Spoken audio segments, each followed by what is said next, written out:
Hello, all you lovely computer people, and welcome back to another episode of Lost in the Farmer's Market, where today we're looking at this specimen.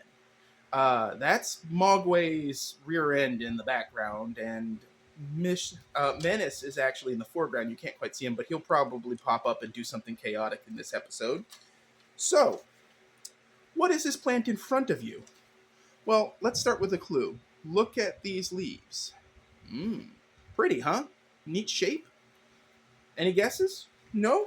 Alrighty. Its scientific name is Manihot grahamii. Grahamii, yes. I had to double look at that one. Anyway, its common name is hardy tapioca. Now, before you get excited, you cannot make tapioca out of this plant. It's not the actual tapioca plant. It's called that because it looks like the tapioca plant. And the tapioca plant isn't hardy in Zone 8B. So there's that. Both of them, I believe, are in the Euphorbiaceae family, also known as spurge family. Now, that's the family that has poinsettias in it, but also those semi-succulent euphorbias that you buy in the houseplant section, like devil's backbone and the sausage plant. And let me think, there is another one that people commonly buy, and it's eluding me right now. But anyway, Euphorbiaceae is a pretty big family of interesting plants of all. Oh yeah, African milkbush, Euphorbia trigona. Yeah. So there are a lot of them, and you can get them very easily in the houseplant section. A few Euphorbiaceae are edible, but most of them not so much, including the milkbush, despite its name. Now, this particular plant, its specific epithet, grahamii, is named for a person. It was named in 1843, specifically. Now, this plant is native to Argentina, Brazil, Paraguay, and Uruguay. So it is from this continent and technically a native. Technical natives! Woo! I need to get a shirt with that on there.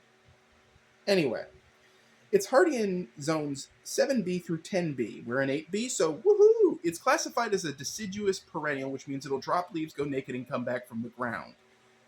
I'm not sure, considering our current temperature, whether or not that'll be the case, but it's certifiably a perennial. Now, its soil pH preference is unknown.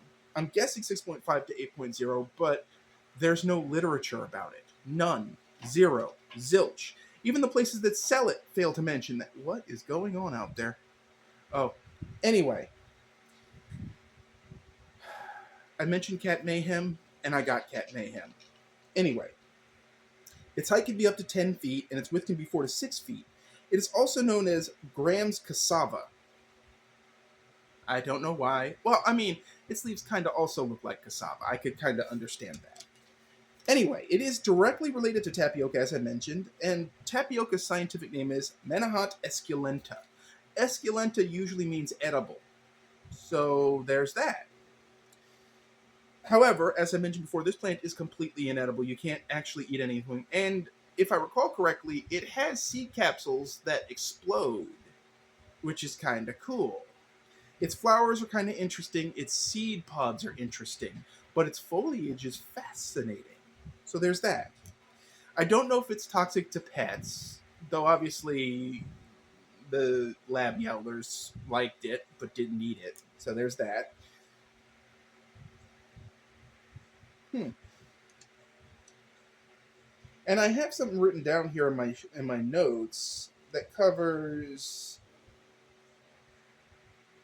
Well, anyway, it's I have the full scientific name. I'm sorry, I just lost my place there. But anyway, Basionym Janifa Loflingii Kunth var multifida Graham 1840, which is probably its previous name.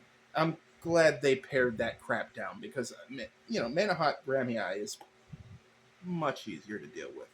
Now, as for growing this plant, it's actually fairly easy. It's a full sun, part sun plant. It's a foliage plant. It's there to look tropical and be planted in places where it's not tropical. I don't believe its seed has a high propensity for coming up. I could be wrong. I didn't read anything about it being invasive. I didn't read anything about it getting loose. However, with tropicals that lack documentation, I always urge caution in growing because you never know what'll happen. This plant came into my... This is actually not the first time I've owned one of these. This is the first time I've had one for the show. I sold these at the farmer's market a few years back that I started from seed, and I have to dig into my notes to see what the preparation was, but I believe it required some doing, so I don't think they'd naturally come up in the environment. Could be wrong again. Anyway, they were fairly easy. I mean, this guy is doing just fine in its first year that I've had it, and next year hopefully it'll be doing even better. Maybe it'll form a dense bush. We will do an update video to cover this next year, certainly. But beyond this, it's a plant that you should consider for your garden, if only for foliage. It's got nice green colors. I know the lighting isn't great, but I mean, here, look at this. Look at that nice color in those shapes. You're going to have people going, what is that? And that's why you want it in your garden. It's like weird colored hostas. They're not actually, they're doing something because they're foliage. Their flowers are secondary. This thing has flowers, I believe they're bright yellow, like canary yellow, if not white. You're doing it for the foliage. So, that is hardy tapioca in a nutshell. It's a plant you should consider growing. There are a bunch of vendors that sell variegated varieties of it, if green isn't your jam. So there's that. So, with that said, if you have any thoughts about hardy tapioca, growing it, or its cousin, edible tapioca, please put them in the comments section. I'd love to hear from you folks. If you haven't already, please subscribe. If you like this video, please hit that like button. And the blog is still churning out content. So, as always, folks, keep them growing. Thanks for watching. Stay tuned for the next video.